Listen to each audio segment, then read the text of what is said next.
Hello and welcome to Riding in the Weeds. We have a special guest today that I am super excited to introduce. You'll notice that Tosh is not here with me today. Instead, I have the infamous Ian, and we are going to have a fun interview just talking a little bit about what it's like to live with body challenges and to do sports and things like that. So hang on for the wild ride through the weeds with us today, and I am excited to introduce Ian. Do you want to share a little bit about who you are and we'll get started? Hi, I'm Ian Lockey. I'm a 52-year-old man. I live in northern Canada, up in the Snowbelt. And 28 years ago, I broke my back in a snowboarding incident and suffered an spinal cord injury, which left me somewhat paralyzed from the waist down. And it's given me more challenges to deal with daily. So, Ian and I thought we would have this conversation a little bit because I have physical challenges, as I've shared a little bit about in the past on the podcast. I have a condition called fibular hemimelia, where my left leg is underdeveloped. I've had like 4 or 5 surgeries, some of which starting when I was a very, very young child, in order to correct the length of my leg because it didn't grow with the same rate as my right leg. They were concerned about scoliosis when I was a kid. And on top of that, my left knee was very, very loose.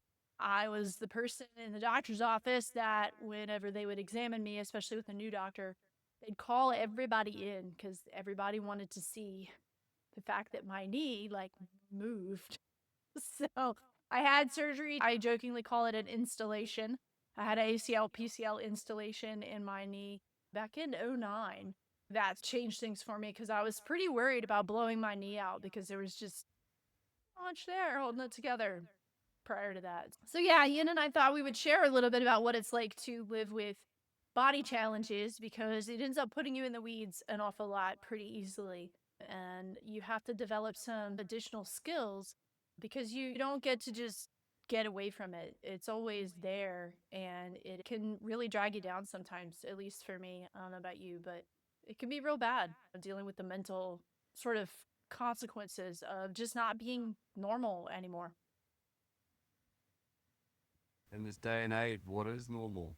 What is normal? Yeah. Someone asked me one time how I defined the word different. And I was like, for me, that's actually a personal embodiment because I don't get to be normal. I don't have a normal body. And so I don't get to do things normally. And I'm always constantly considering what impact everyday things have on me and or have to be hyper aware of my body and what it can and can't do. So how do you navigate sports with your injuries and physical challenges? I use my brain, and my brain's like, yeah, we're going to do this, we'll be all right. And then I get in situations where my body's like, brain, you realize we might not possibly be able to do this. And the brain's like, I've got it all covered. We're going to do this. And the poor body's like, okay, here we go again. What I say a lot of the time, if we could just get our brains and our bodies to be friends, we'd do much better. Because, the brain's always like, yeah, eat this, drink this, smoke, whatever it happens to be. And the body's like, well, I really don't know, but the brain overpowers the body and sends it commands to do the things that might not be the best idea, but our silly brain has gone, this will be fun, we should do this. Yeah. I know for me, that is something that I've had to learn as a skill is how to listen better to what my body is telling me. Because if I don't, that's when I get into trouble and I end up injuring myself more, because I tried to do something that my body couldn't handle necessarily. And I think that's one of the difficult things about having an injury or just a body anomaly is that the messages can sometimes get really mixed up. I remember I had a session with a woman who does Alexander technique, which is like a body balancing and movement based modality where you're learning to really listen to what your body's telling you and you're learning to be in balance. And I'll never forget, this was several years after my knee surgery. And I don't even remember exactly what move we were doing. I think we were doing kind of a lunge type move. You know, we're stepping forward, which puts forward pressure on your knee. And that had always been a move that was very uncomfortable for me because my knee was really loose. And I remember we were doing this, and she's like, "You can actually trust your knee." And she's like, "Your brain is trying to tell you that your knee is still the way it was a long time ago." This is years post surgery. And I realized that she was right, that the signals that my brain was telling me it was getting was not actually what my body was really telling me. And it was fine. I could trust my knee. And ever since then, I've developed so much more trust in my body because my knee is stronger than it used to be. But it's like the signals get really mixed up, and you have to untangle what's the truth and what is it that my brain is telling me that might not be reality at that point. Yes, brain telling you something's reality when it's not. That happens a lot. Yeah, I find that I have difficulty when I see other people do maneuvers, whether it be the simplest one is running. I can't run anymore. So see people run, and I'm like, oh, I didn't used to like running, but now I'm like, looks like it'd be quite good fun. And I've stopped doing it now over the last 28 years, but even though, be able to run, all I've got to do is start moving faster.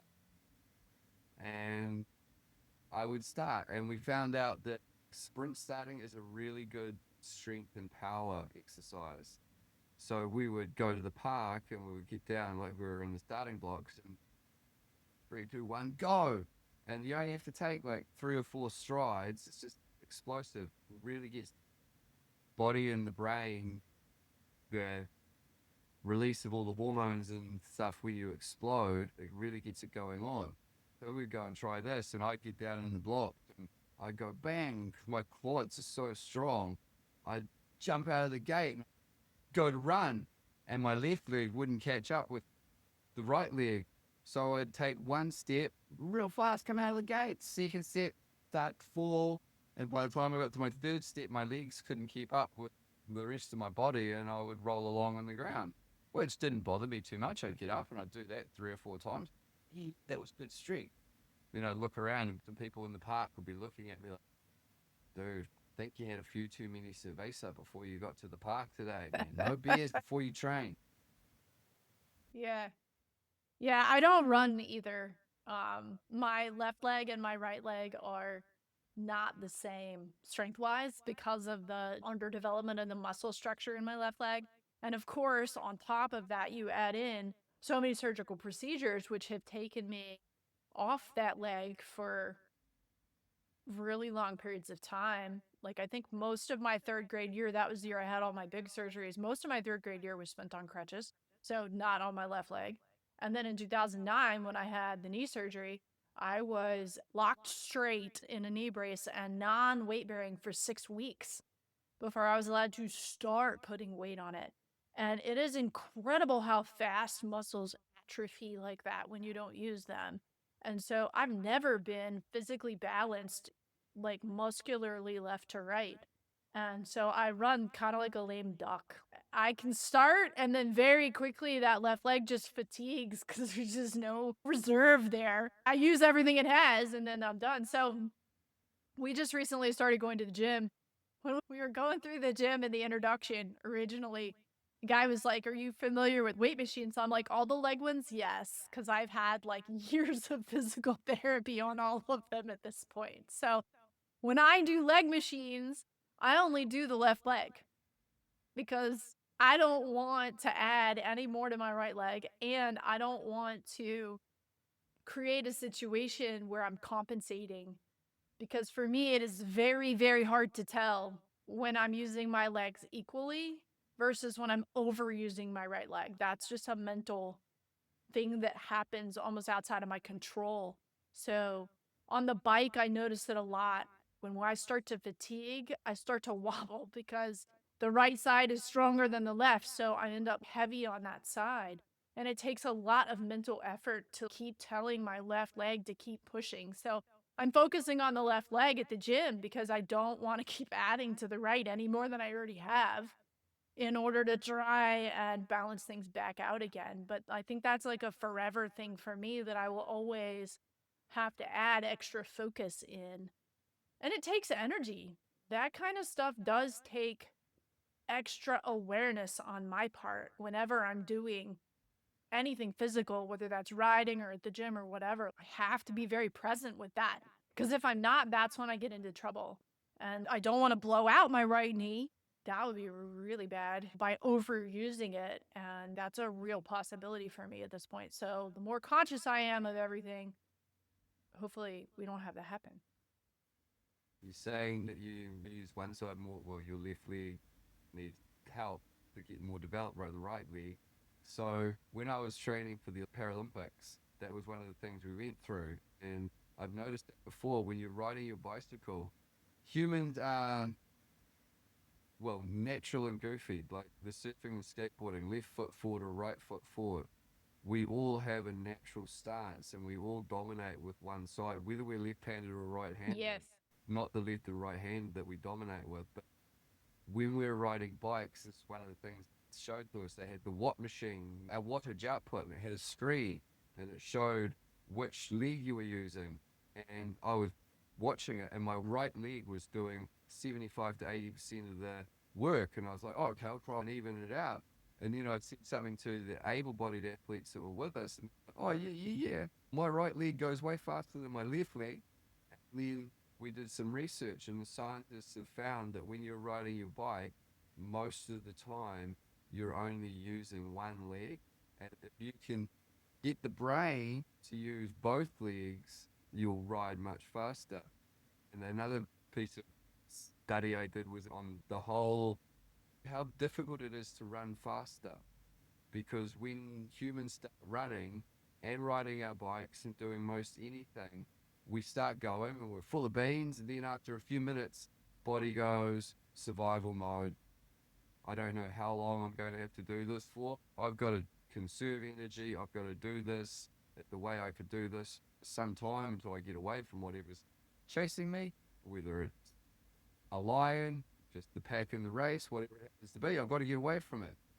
So your body goes in survival mode, and it is so hard. You run 2 kilometers and you'll do it in 33 minutes.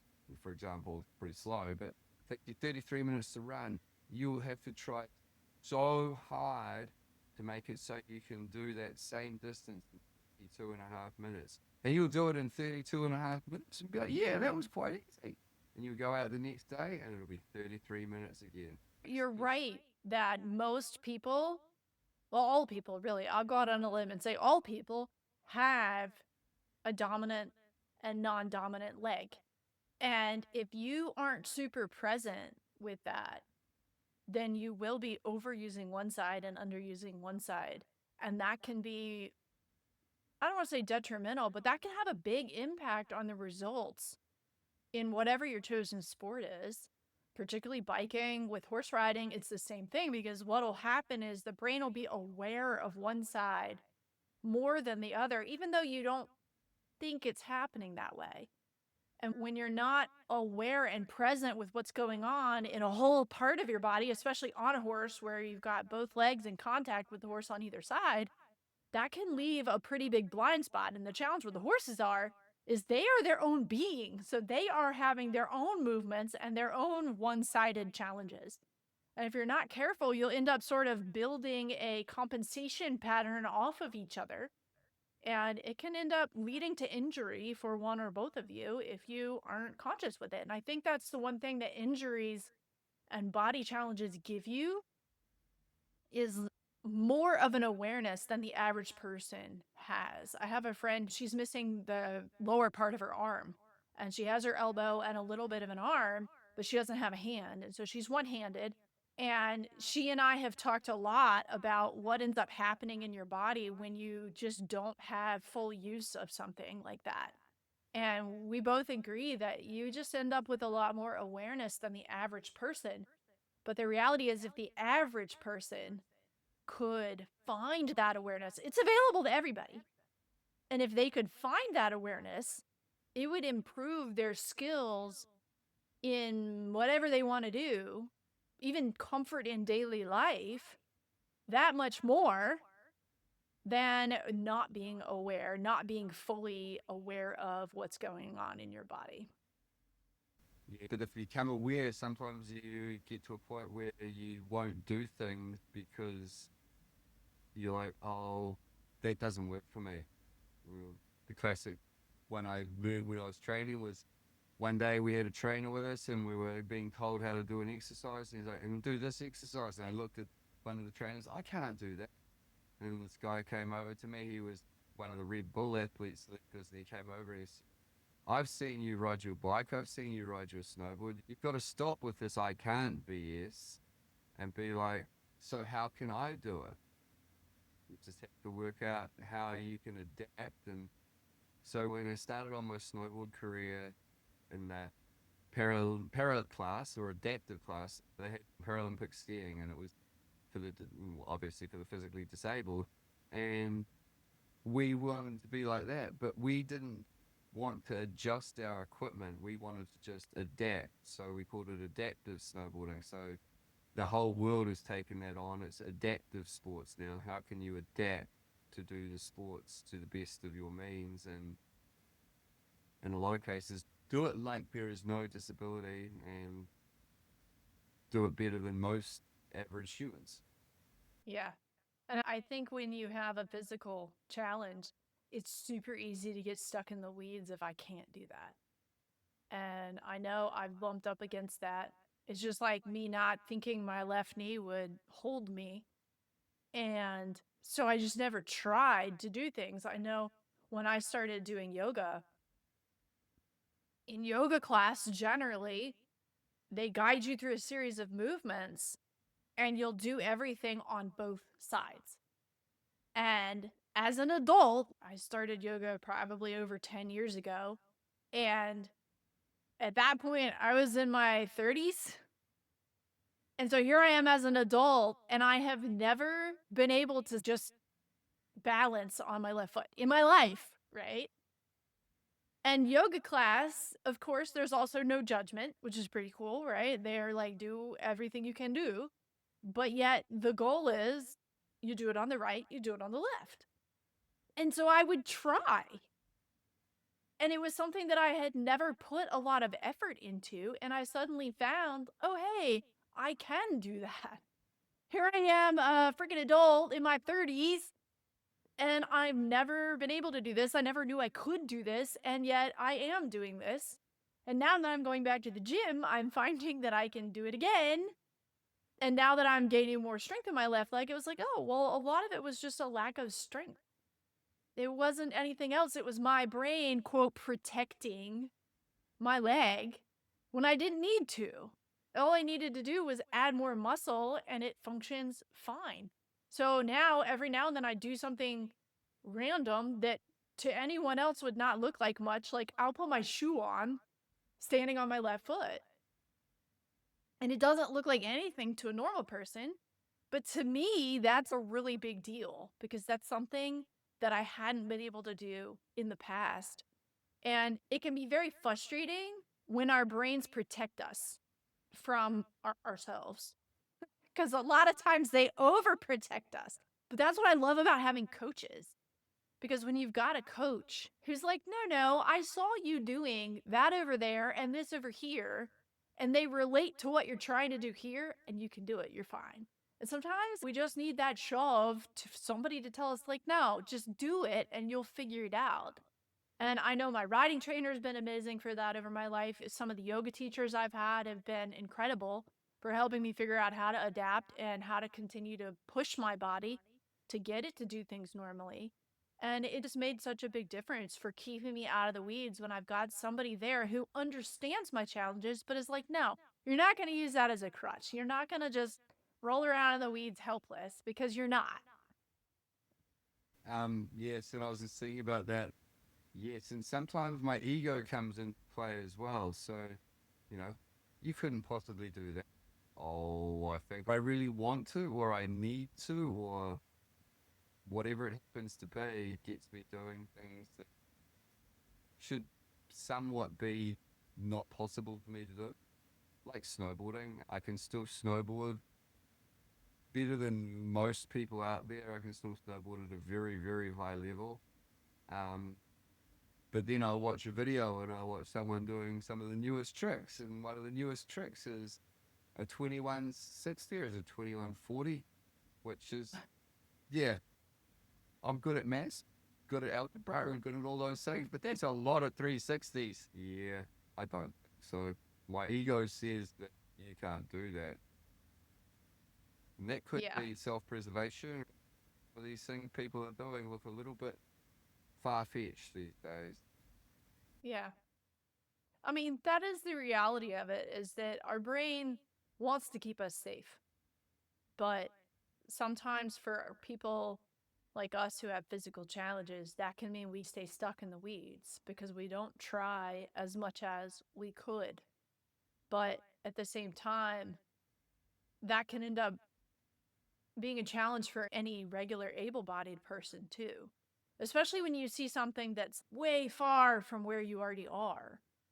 And I know I've learned that as a person with physical challenges, it's really important for me to break things down and to figure out how I can start taking really small steps in the direction I need to go and not worry about what all that looks like, because I'm not a normal able bodied person. I have challenges. So I can't even worry about what the path, quote unquote, looks like to most people, because for me, it's not going to look like that. I just have to keep taking the next step in front of me and doing the next thing that's going to help me build on my skills to get to whatever that goal is so I can get myself out of the weeds. But if I worry too much about the steps or I try to take too big of a step, that's how I'm going to stay stuck in the weeds. Yeah, worrying about the steps, my biggest problem. Sometimes I don't do things I really would like to do because I get stuck in the weeds. I'm like, no, I won't be able to do that.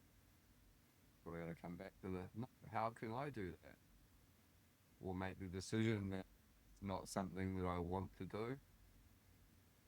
You know, get away from it not being something I'm able to do and make it something I don't want. Yeah. I know for me, I don't really hold much hope that I would ski because of the issues with my knees and the body position for skiing. And I'm okay with that. I don't have any burning desire to ski. I love snow. At most, I think I might cross country ski because I like that idea a little better. But I'm also, because of my body challenges, I'm not a go fast person. It's just, I don't know whether I would be if I didn't have my physical challenges or not, but I've always had to kind of be careful about my body. So the idea of barreling down a hill, it's not all that mentally appealing. There's plenty of things that it's just like, yeah, I'll never do that, but it's okay. It's fine. I don't have to or need to. And so I focus on the pursuits that I can. Even the sheer fact that I ride horses and I do as much with horses as I do, I'm sure would probably blow some of my doctors' minds from when I was a kid, because the instability in my knee that I had when I was younger, I had almost an inch of play in my knee that shouldn't be there. It was a lot. But I always wanted to be around horses, and I don't even have to ride. If I were to get injured and couldn't ride again, that'd be fine as long as I could be around them. I'd be okay. Just that connection is what I really want. But the fact that I get to ride is just gravy on top for me, and that's the part that's really cool. But I do it, I love it, and I don't want to have to give it up. And as a result, I'm pretty particular and careful. That's one of the reasons I'm going to the gym now, is because I'm like, yeah, I don't feel like I've got enough baseline body strength that I want to have. And so I'm going to do something about that at this point. That kind of reminds me of when I was 25 when I broke my back and I spent a month in traction in the hospital and they got me out and they put me in a big plastic brace and wheeled me into the surgeon's office. And the surgeon looked at me and he said, "So you'll never walk again, Ian?" And I was like, "Well, that's all right. I don't like walking places." And he was, and he continued to say some other things. I was like, "Oh, you said I couldn't walk. You didn't say I couldn't surf. I couldn't snowboard, that I couldn't ride my bike. You said no walking. It's all right, I don't mind. I don't mind if I don't walk places. I'll just do the other things. That was the attitude I took from then on. Was like, well, I just can't walk properly. I can do everything else, and I managed to make it back so I can ride bike, ride snowboard, ride surf, or ride a kneeboard again with some of the best in the world, and have as much fun as I can possibly have, and try not to let the fact that sometimes the video that's playing on the big screen isn't the video that my brain thinks should be playing on the big screen. But everyone else likes the movie, so as long as the movie's fun, we'll keep the movie playing. It'll be all right. Yeah. And I think that's the best attitude to have is, like you said, looking for ways you can do the things that give you the experience, even if it doesn't look like the average person. And frankly, I think at that point, that's where some people who have physical challenges have a little bit of an advantage sometimes over people who don't.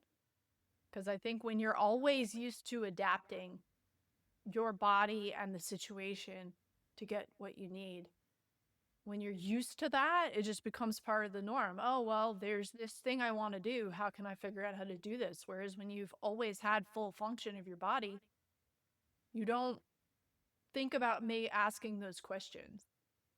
And so that's an advantage I think that people who have physical challenges can get. It's not easy. I mean, I don't want that advantage, frankly, because it comes with a whole lot of other stuff that's challenging to manage, but it does give me the creativity to figure out how to get it done and what can I do what I want to do. And I will say that physical therapy, sports medicine, all of that has come so far, even talking about the sheer fact that adaptive sports exist now. So now we have these choices that we didn't have. My physical therapy as a kid was terrible because they didn't know what to do with a tiny child. I was little. I was very small as a kid anyway, on top of the fact that I'm just a kid. Now they have whole physical therapy places for children specifically, but they didn't know what to do with me. They did the best they could, and it was beneficial. Insurance cut it off too soon, but that's a whole nother argument. But it was helpful. I am always looking for those ways, like, all right, well, how am I going to figure this out? And I think that a lot of able bodied people or normal bodied people don't necessarily have that sort of drive because they've never needed that skill. And a lot of the time, think that if we have an ailment, that the doctors can fix it. But when you have an ailment that the doctors can't fix, and they're bewildered by your ailment, and they're like, well, you shouldn't be able to do that, then you realize that maybe what we're told that we can do and should do is not always correct.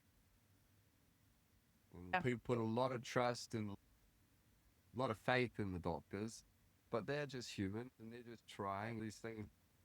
It wasn't very long ago that we didn't know a lot of things we know right now. And I'm sure if my injury had been 40 or 50 years ago, I don't think I would have survived.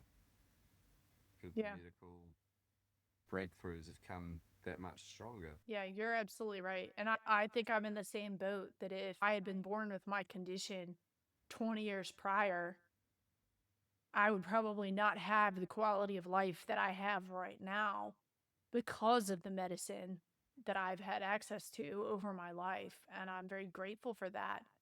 And I think it's very true that this is where knowing your own body comes in. The doctors will make statements like that. I have a friend who had a tree fall on her while she was on a farm doing chores. It was a dead tree and it just came down out of the blue. It landed on the barn and her. The doctor told her in the hospital she'd never walk again. And she still freaking rides horses. And if you met her, she would never know that she had this massive catastrophic back injury at one point.